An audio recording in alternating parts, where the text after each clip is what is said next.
आणि यानंतर बातमी पुण्यातून आहे। फुरसुंगी उरळी देवाची नगर परिषद निवडणुकीमध्ये अजित पवार यांच्या राष्ट्रवादी काँग्रेसनं घवघवीत यश मिळवलेलं आहे। एकूण 19 नगरसेवक आणि 1 नगराध्यक्ष पद मिळवत नगर परिषदेवर झेंडा फडकवलाय।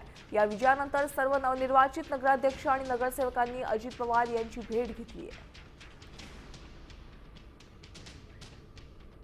तुम्हाला अनुभवातून सगळ्या गोष्टी शिकायला मिळणार आहेत।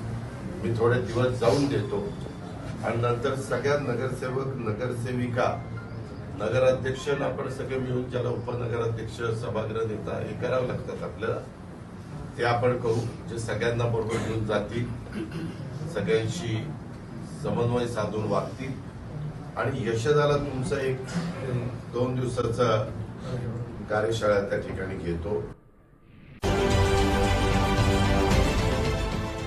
देश विदेशातील प्रत्येक घडामोडींचे लाईव्ह अपडेट मिळवण्यासाठी आता साम टीव्हीच्या सर्व सोशल मीडिया प्लॅटफॉर्मला लाईक, फॉलो आणि सबस्क्राईब करा। तसंच सर्व नोटिफिकेशनसाठी बेल आयकॉन प्रेस करायला विसरू नका।